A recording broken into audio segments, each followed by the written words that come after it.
శ్రీనివాస్ ఆర్య గారికి ఈ కార్యక్రమాన్ని తెలంగాణ జాగృతి సాహిత్య విభాగం నుంచి ఆలోచన చేసి నిర్వహిస్తున్నటువంటి గౌరవ పెద్దలు సాహిత్య విభాగం రాష్ట్ర అధ్యక్షులు కాంచనపల్లి గారికి, అదేవిధంగా సోదరులు ఉషారాణి గారు వచ్చారు, ప్రముఖ కవయిత్రి శివారెడ్డి నులేం రండి. అదేవిధంగా ఈ కార్యక్రమాన్ని మరి ఆలోచించి సాహిత్య విభాగం నుంచి నిర్వహిస్తున్నటువంటి ప్రముఖ కవి సాహిత్య విభాగం రాష్ట్ర అధ్యక్షులు గౌరవనీయులు కాంచనపల్లి గారికి, ఇప్పుడే వచ్చినటువంటి కవయిత్రి ఉషారాణి గారికి, ఇక్కడ వేదిక మీద ఉన్నటువంటి జాగృతి కార్యకర్తలకు, నాయకులకు, ప్రెస్ మిత్రులకు అందరికీ కూడా హృదయపూర్వకంగా నమస్కారం తెలియజేస్తా ఉన్నాను. మనందరికీ తెలిసిందే, ఒక కవి అనేటటువంటి వారికి ఎన్నటికీ మరణం ఉండదు. ఒక కవి రాలిపోతే ఆయన ధృవతారగా ఆకాశంలో చేరి అనంత కాలాల వరకు కూడా వెలుగొందుతుంటాడని చెప్తున్నటువంటి సందర్భాలను అనేకంగా గమనించాం. ఒక రాజు మరణిస్తే కొన్ని రోజులే గుర్తుంటాడు, కానీ ఒక కవి మరణిస్తే ఎన్ని రోజులైనా ప్రజల గుండెల్లో నిలిచిపోతాడని చెప్పుకుంటాం.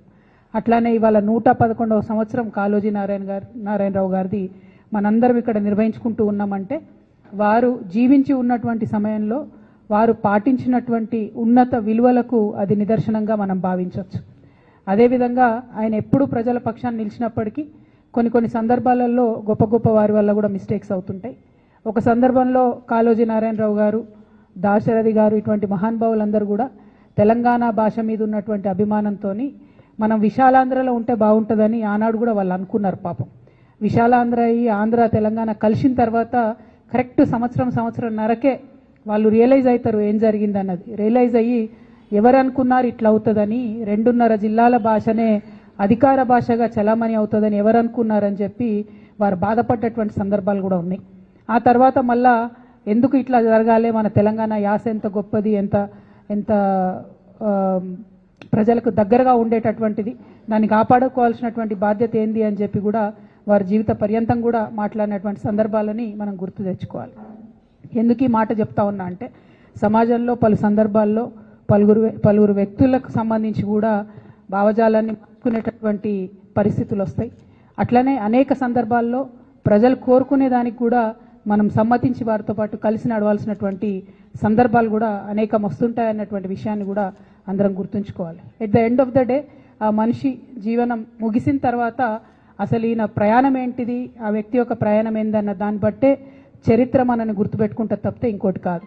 ఇవాళ కాళోజీ గారి గురించి మనం ఎప్పుడు ఆలోచన చేసినా, ఎప్పుడు అనుకున్నా కూడా మనం ఒకటే అనుకుంటాం, పుట్టుక నీది, చావు నీది, బతుకంతా దేశానిది అని ఆయన జయప్రకాష్ నారాయణ గారు చనిపోయినప్పుడు రాసింది. మనం తెలంగాణ ఉద్యమ సందర్భంలో పుట్టుక నీది, చావు నీది, బతుకంతా తెలంగాణది అని అన్వయించుకొని ఆయనతోని స్ఫూర్తి పొంది పనిచేసినటువంటి వాళ్ళమే అందరం ఇక్కడ ఉన్నటువంటి వాళ్ళం.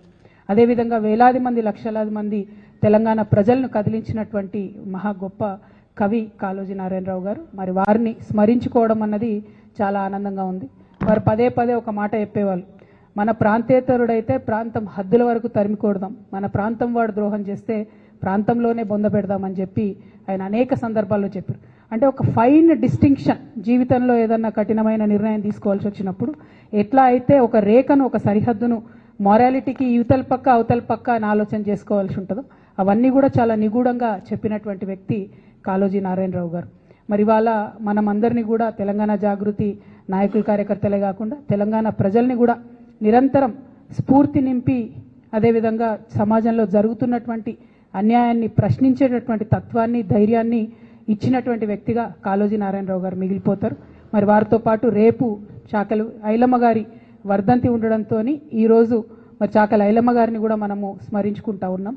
ఆమె ఒక మహిళ అనుకుంటే నిలబడి ఎట్లా అయితే అన్యాయాన్ని ఎదిరించగలుగుతుంది అనేటటువంటి విషయాన్ని ఆనాడు ఆమె మీద దురాగతం చేసినటువంటి భూస్వాములను ఎదిరించి మనకు ప్రత్యక్షంగా చూపించినటువంటి వీరవనిత. అటువంటి వీరత్వం, అటువంటి ధీరత్వం మన తెలంగాణ రక్తంలోనే ఉంది. ఇవాళ చాకలి ఐలమ్మ గారి స్ఫూర్తితోని మరి మా ఆడబిడ్డలు, మా యువకులు అందరూ కూడా విజృంభించి సమాజంలో జరుగుతున్నటువంటి అన్యాయాన్ని ఎదుర్కోవాల్సినటువంటి సందర్భం అయితే మనకు కనబడతా ఉంది. ఎందుకు ఈ మాట చెప్తా ఉన్నా అంటే నిన్న మొన్నటి వరకు కూడా మన రాష్ట్ర ముఖ్యమంత్రి గారు ఏమన్నారు, కాళేశ్వరం అనేది కూలిపోయింది, కాళేశ్వరం అనేది కూలిపోయింది అని మాట్లాడారు. నిన్న వెళ్ళి అదే కాళేశ్వరంలోంచి, ఆ కాళేశ్వరంలో ఒక భాగమైనటువంటి మల్లన్న సాగర్ నుంచి హైదరాబాద్కు తాగునీటి పథకం కింద 7,500 కోట్ల రూపాయలతో శంకుస్థాపన చేసి వచ్చిండ్రు. అదే ప్రాజెక్టు గత 2 సంవత్సరాలు కేసీఆర్ గారు ఉన్నప్పుడు కూడా ప్రణాళిక వేసింది 1,500 కోట్లకు. కొండపోచమ్మ సాగర్ నుండి హైదరాబాద్కు నీళ్లు తీసుకొస్తే 1,500 కోట్లలో అయిపోయేదానికి రేవంత్ రెడ్డి గారు మల్లన్న సాగర్ నుంచి హైదరాబాద్కు నీళ్లు తీసుకొస్తా అనేటటువంటి కొత్త ప్రణాళికను తీసుకొచ్చి 1,500 కోట్లతోని హైదరాబాద్ ప్రజల దాహార్తిని తీర్చేదాన్ని 7,500 కోట్ల వరకు పెంచి మెగా కృష్ణారెడ్డి గారు మరిన్ని మేడలు కట్టుకోవడానికి అనుకూలంగా చేస్తున్నారన్న విషయాన్ని ఇవాళ మనం గమనించాలి. మరి ఇటువంటి అన్యాయం 1,500 కోట్లు ఎక్కడ, 7,500 కోట్లు ఎక్కడ? అది రేవంత్ రెడ్డి గారి ఇంటి సొమ్ము కాదు కదా, తెలంగాణ ప్రజల సొమ్ము. మరి తెలంగాణ ప్రజల సొమ్ము అన్యాయం జరుగుతున్నప్పుడు ఖచ్చితంగా మనం మాట్లాడాల్సిందే, ఎదిరించాల్సిందే అని కూడా ఈ సందర్భంగా నేను మన ప్రజలందరూ కూడా చెప్తూ, కంపల్సరీ ఎందుకు ఆ ఎస్టిమేషన్ పెరిగింది అనేటటువంటి విషయం ప్రభుత్వం ప్రజలకు జవాబిచ్చేంత వరకు కూడా మేము తెలంగాణ జాగృతి పక్షాన ప్రభుత్వాన్ని ప్రశ్నిస్తామనేటువంటి విషయాన్ని కూడా ఈ సందర్భంగా నేను తెలియజేస్తూ ఉన్నాను. ఎట్ ద సేమ్ టైం ఎట్లా అయితే అన్యాయాన్ని ప్రశ్నించాలో అట్లానే మనవాడు అనుకున్నప్పుడు ఒక మేధావి రిటైర్డ్ సుప్రీంకోర్టు జస్టిస్గా పనిచేసినటువంటి వ్యక్తి సుదర్శన్ రెడ్డి గారు, మరి అటువంటి బిడ్డకు వైస్ ప్రెసిడెంట్ ఆఫ్ ఇండియాగా ఒక కంప్లీట్ ఆపోజిషన్ పార్టీ అభ్యర్థిగా దేశంలో ఉన్నటువంటి అనేక పార్టీలు సపోర్ట్ చేసినటువంటి వ్యక్తి గెలవాలని కోరుకోవడం కూడా అది డెఫినెట్గా ఒక పాజిటివ్ ప్రాంతీయవాదం అవుతుందని చెప్పి నేను మనస్ఫూర్తిగా భావిస్తూ ఉన్నాను. ఇది పార్టీలకు అతీతంగా తెలంగాణ బిడ్డ కాబట్టి ఆయనకు ఒక అవకాశం వచ్చింది కాబట్టి. అంటే నేను ఒక వ్యక్తిని ఎప్పుడు జీవితంలో మర్చిపోలేను. శేషన్ గారు అని ఉండే, టిఎన్ శేషన్ గారు అని. ఆయన వచ్చేంత వరకు కూడా ఎవరికి అసలు భారతదేశంలో ఎలక్షన్ కమిషన్ అని ఒకటి ఉందని మా సామాన్య ప్రజలకు తెలియదు. కానీ ఆయన వచ్చిన తర్వాత ఆ పోస్టుకు వన్నే వచ్చింది. సుదర్శన్ రెడ్డి గారు కూడా గెలిస్తే డెఫినెట్గా వైస్ ప్రెసిడెంట్ పోస్టుకు కూడా వన్నే తెస్తారని నేను అనుకుంటున్నాను. ఎందుకంటే అనేక సందర్భాల్లో ఆయన చూసినాం, ఆయన ఇచ్చినటువంటి పాజిటివ్ తీర్పులు కానీ ఆయనకు ఉన్నటువంటి కాన్స్టిట్యూషనల్ ఎక్స్పర్టీస్ కానీ చూసినాం. అటువంటి అవకాశం వారికి వస్తే బాగుంటుందని చెప్పి మనస్ఫూర్తిగా నేను కోరుతా ఉన్నాను. ఎట్ ద సేమ్ టైం మరి తెలంగాణ జాగృతిలో కూడా మీరు అందరు చూసినారు గత కొన్ని రోజులుగా జరుగుతున్నటువంటి పరిణామాలని మేమందరం కూడా అంతరంగంగా చర్చించుకుంటా ఉన్నాం. ఒక ఉన్నతమైనటువంటి ఆశయాలతో తెలంగాణలో అడుగేయాలనేటటువంటి ఆలోచనలో ఉన్నాం. ఉన్నతమైనటువంటి లక్ష్యంతో సాధించుకున్నటువంటి భౌగోళిక తెలంగాణని పరిపుష్టం చేయాలంటే సామాజిక తెలంగాణ సాధన కోసం తెలంగాణ చెమ్మన్ గారికి స్వాగతం. గౌరవనీయులు నవీనాచారి చెమ్మన్ గారికి ప్లేస్, ప్రముఖ కవి చెమ్మన్ గారికి స్వాగతం. భౌగోళిక తెలంగాణను సాధించుకున్నటువంటి భౌగోళిక తెలంగాణలు సామాజిక తెలంగాణ సాధించే వరకు కూడా తెలంగాణ జాగృతి కార్యకర్తలు విశ్రమించారు. మరి తెలంగాణ సామాజిక తెలంగాణ సాధించాలంటే అన్ని వర్గాలకు సరైనటువంటి అవకాశం వచ్చే విధంగా, అన్ని వర్గాలకు సరైనటువంటి స్వేచ్ఛ వచ్చే విధంగా, అన్ని వర్గాలకు సమున్నతమైనటువంటి సంపద వచ్చే విధంగా తెలంగాణ జాగృతి కృషి చేస్తుందని ఈ సందర్భంగా తెలియజేస్తా ఉన్నాను. ఎట్ ద సేమ్ టైం మరి సామాజిక తెలంగాణ సాధన కోసం ఎటువంటి మార్గాన్ని ఎంచుకోవాలనేటటువంటి ఆలోచన చేయడం కోసం మరి ఆనాడు కేసీఆర్ గారు చెప్పినటువంటి మార్గాన్ని కూడా తీసుకుంటాం. తెలంగాణ సాధన కోసం నేను బొంత పురుగునైనా ముద్దు పెట్టుకుంటాను కేసీఆర్ గారు చెప్పిండ్రు. సామాజిక తెలంగాణ సాధన కోసం తెలంగాణ జాగృతి నుండి మేము లెఫ్ట్ టు రైట్ ప్రతి ఒక్కరిని కలుస్తాం, మేధావులందరినీ కలుస్తాం, కవులు రచయితలందరినీ కలుస్తాం, వారి యొక్క ఒపీనియన్స్ తీసుకుంటాం. తెలంగాణలో కేసీఆర్ గారి హయాంలో జరిగినటువంటి మంచినంతటి కూడా మనం ఇంకా ఎట్లా తీసుకొని వెళ్ళగలుగుతాం, ఇంకా పరిపుష్టంగా ఎట్లా చేయగలుగుతాం, ఆనాడు చేయకుండా మిగిలిపోయినటువంటి కొన్ని పనులు ఎట్లా ఉన్నాయి, మళ్ళీ మూడోసారి కూర్చుంటే కేసీఆర్ గారు తప్పకుండా సామాజిక తెలంగాణ సాధనలో బలీయంగా కృషి చేసేవారని నేను నమ్ముతున్నాను.